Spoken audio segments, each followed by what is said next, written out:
time. Here with us, an HSBC rugby ambassador and the captain of the Wallabies, World Cup winner, two-time finalist, most capped halfback of all time. I speak of none other than George Gregan, who is here with us on ThePapare. George, welcome to Sri Lanka. Well, thank you. It's been great to actually finally be here in Sri Lanka. I've heard wonderful things. Obviously, as an Aussie, watched the Sri Lankan cricket team beat us in the final in 1996. I still haven't forgotten about that. But no, it's a beautiful place, and I've really enjoyed my time here so far. It's one of the oldest rugby unions in the world. Was that surprising news for you? It was surprising. I did my homework, and I obviously got some information, and it's incredible. Over 100 years of history of playing the game of rugby, and obviously I'm here for what's going to be a really exciting carnival over the weekend. And there's 70 plus years of history for that. So with the Bradbury Shield, so I'm really looking forward to my time here. And what I think, I'm probably biased, but I'm not that biased in terms of what rugby does. You can travel across any parts of the world, and one thing with the common language is it's the game of rugby, and it's spoken loud and clear here in Sri Lanka. Absolutely, and we're so privileged to actually meet legends like you again because of the game of rugby. A lot of kids out there have been watching you for the last 20 years or so, George, and now they get a chance to be coached by you. Tell us a bit more about that. You coached some halfbacks this morning. How did that go? Yeah, it's good. It's a great part of being an ambassador with HSBC. So you do things, you activate stuff at a corporate level, at a high end, but you also get involved, and they're really big on growing the game at grassroots level, introducing the game and all the things which go with rugby, teamwork, working hard for each other, showing a bit of humility, having a bit of fun along the way, and just having that aspect of sport and rugby in your life. It transforms across all parts of what you do. So this morning was a bit of that. It was just passing on what I learned as a young kid. I was their age, and people turned up and passed on just a couple of things which hopefully will help them enjoy playing the game, or hopefully help them improve playing, particularly from a skills perspective. If you improve your skills, it doesn't matter what sport you play, cricket, rugby, for example, you'll get better and you'll enjoy it more. And as long as there's a bit of fun element, there's a bit of competition, which there always is, that we finish with some games. I was really impressed by one, the attitude of all the young men who turned up, but also just their improvement over the course of 1 hour of training. They really did improve, and that's always a positive sign. And you're in rugby player standards, George. You're on the smaller end of the scale. Was it ever a problem for you thinking, I'm not going to make it at this level because I haven't got the size? Yeah, I was always the smallest. I was probably one of those guys. I probably still am waiting for my growth spurt. My son's 15, is probably going to be he's taller than me. But it's one of those beauties of rugby, I think. The fact that there's different shapes and sizes. Always has, always will be. Like you look at the modern game now, there's a guy called Aaron Smith, Will Getty, two halfbacks from the All Blacks, obviously within the Wallabies, who aren't the biggest of men, but they have a huge role within the teams that they play, and they have a big impact. And yeah, they'll sometimes have to collide and make tackles with the big person, and that's what they've probably grown up doing all their life. It's all about technique, it's a bit of courage as well, and obviously a bit of help from the blokes around you. And that's what a good team's all about. And growing up, I was always one of the smallest, so you just learn to adapt, and you learn some other things. Probably the flip side to me being the smallest, I think probably some of the biggest guys never really got their hands on me, so thank goodness. But that's what you kind of learn, fight or flight, or learn to survive, and it's a great environment to play. That was an interesting parallel you drew with Aaron Smith and Will Getty. I was going to ask you how responsible you feel for them almost, George, in the sense that you took over from Nick Jones, who was 6'1". There were lots of big halfbacks in the world, and you suddenly came along, you revolutionized it, you made it all about the pass again. And do you think that in time to come, people will notice that contribution you made to the halfback position? It's interesting. I haven't really thought of it that way. I think there's always going to be, before me, there was some small halfbacks in Wallabies. There were some wonderful halfbacks. Like everyone talks about Ken Catchpole. There was post Ken Catchpole, there was a wonderful guy who had a lot to do with me. John Hipwell, who was a wonderful Wallaby halfback and a captain. And then obviously you mentioned the Nick Jones. So there's always been that history of different shapes and sizes, playing with the number 9 on their back, and no different in Africa as well. They've had some bigger halfbacks. When I played, it was a Yus van der Westhuizen, and then they went to a slightly smaller halfback. Dupree is quite tall. And then you look at what's happened with England, they've had some small halfbacks, Ben Youngs, Matt Dawson.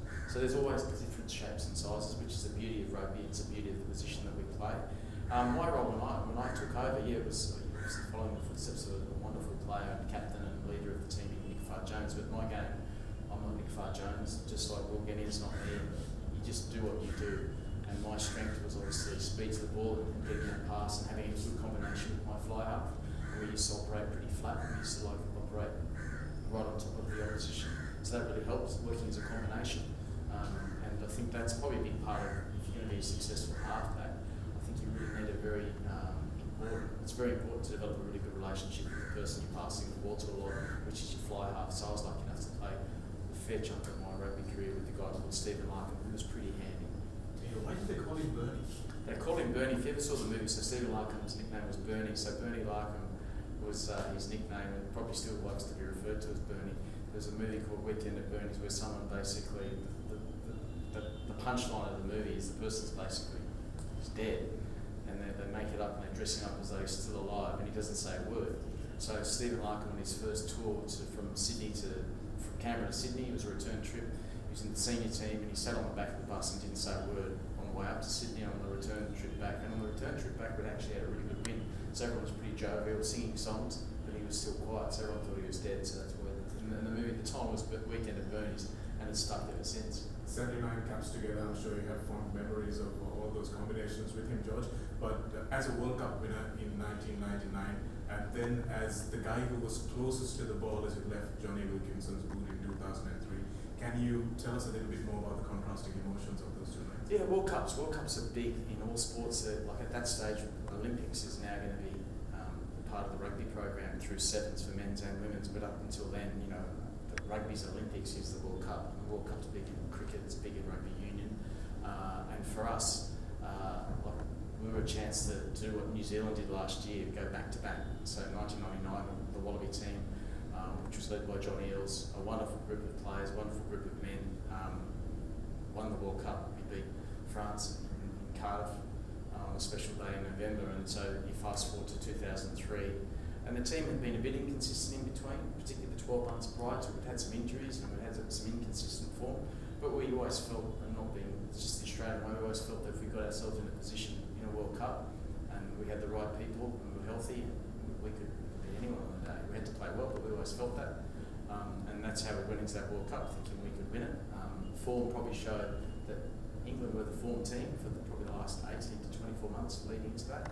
We had to beat New Zealand. You have to beat everyone to win a World Cup. So we had to beat New Zealand, we had to beat England, we had to beat all those teams. So we beat New Zealand in a match, which was a great match, the semi-final, which everyone except everyone in the Wallaby group expected to win for some reason. And no one thought we were a chance. We got ourselves in the final, and obviously Johnny kicks that field goal with 90 seconds to go into double extra time. And I was pretty close to it, and it just shows you the margins. We won quite comfortably in 1999, the Rugby World Cup final. But 2003, you're that close to maybe creating your own piece of history, and that's what sport's all about. You want to give yourself a chance to win things, particularly coming from an Australian perspective. Like we want to put ourselves in those positions, and when you get yourself in a final, you want to win it. But the thing is, the team you're playing against wants to do exactly the same thing, so that's what it was. But no, I couldn't have asked anything more of the players and the coaches and everyone involved with that campaign. But no, it just shows you what sport's all about. It comes down to really small moments and small margins. Yeah, it was a fantastic game. Rugby in Australia always manages to create something out of even an average team. You guys managed to do something. It is just a fantastic mindset. But George, you played the game over the span of its professionalism. So you started off in 1994 when it wasn't professional yet. What did you notice change immediately in the short term, and now that you look back, what are the things that have changed since you started playing? I think, I was lucky enough to play in that sort of amateur, semi-amateur period. So I broke into the Wallabies as a young man, 1994, I was 21 years of age, and at that stage the Wallaby team was training and preparing in a pretty professional manner in an amateur period. Bob Dwyer was right up to speed with the cutting edge of sports science. We were very close to the Australian Institute of Sport at that stage, but they were really at the forefront of preparation, physical, mental and physiological, so we were really doing the best practices in terms of preparing. And Australia has to do that. We've got other sports like rugby league and AFL where there's some of the best athletes, so you're fighting hard to get the best athletes, so the ones that we represented at national level, they had to get the best possible preparation to do well internationally. And then that progressed into professionalism. News Limited, they came in, and all of a sudden you're getting paid to do what you've always loved doing since you were a kid. And then that took a few years, probably took until about 1997, 98, I think for provincially, but also for the national team to really understand what it was to be a professional organisation, not just like training all the time, but planning ahead and what you needed to do to get yourself better on a daily basis. And then that's transformed it, and that was everything from the training, the volume of training, the food intake, putting in plans when you travel, because there's a lot of travel involved with Super Rugby and international rugby, and just putting all those things which are required and getting the best possible people to give you the best environment to perform. Ultimately, that's I think what professional sport's about. You want to give yourself the best possible chance to perform consistently. And you fast forward to now, and that's what it's about. You've probably got a coaching group that's gone from maybe 4 or 5 to double to almost triple that. You've got specialists in terms of speed, in terms of nutrition, in terms of decision making, eye specialists. You've got people involved in the speed, physiology. It's actually a huge program now. But it ultimately comes back to that. Like the one thing will never change. It comes back to being consistent in your preparation to perform. And the modern game, they look at everything.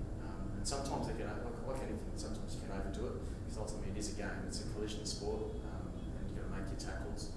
You've got to use the ball as well as you possibly can. And obviously after games, you've got to get the balance between recovering well, but also enjoying each other's company, which is a big part of rugby. Yeah, and life after rugby has been good for you as well, George. So it shows that the professional era can sustain its players after rugby as well. You're an HSBC ambassador now, but you also run your own chain, your own coffee house chain.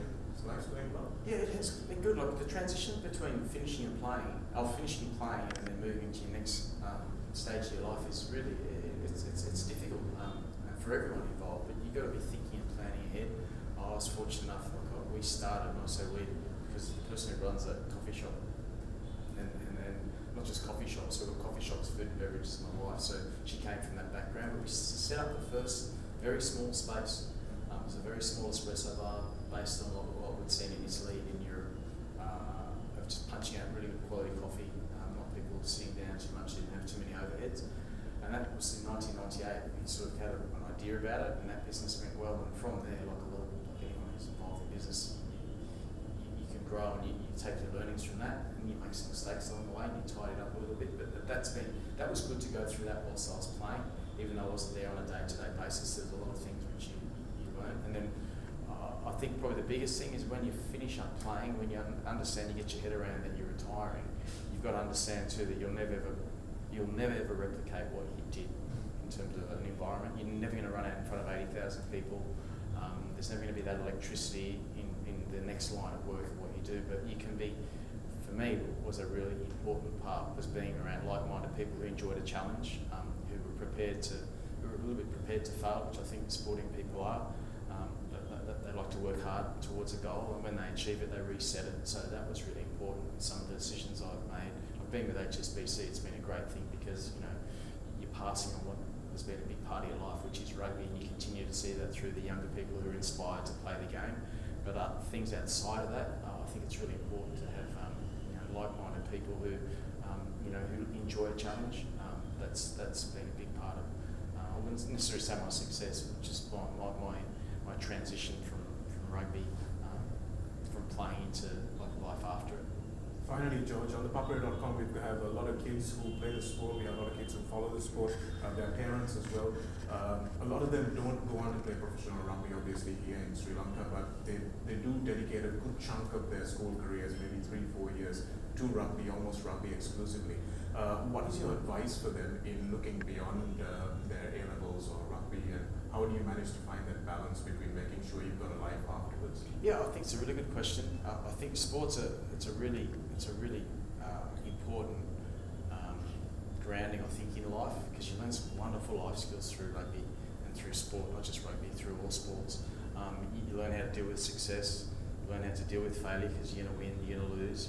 So there's that word humility comes in, so you've got to carry yourself well in both those scenarios. I think you've got to work hard towards a goal, you support each other, particularly when things aren't going so well. So they're really good things because you have that in life outside of not just sport, where things don't necessarily go to plan, but you dust yourself off and you push on to the next sort of task.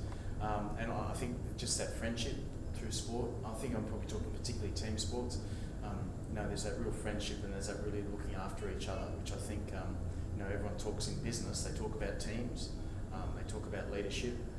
You learn a lot of those skills just through the experience of being in a sporting environment, particularly competing. I think that's a great thing. And not everyone gets to the top. I've heard different statistics about how many people go into professional sport. It's a hard career. It's not that easy to get into. And so,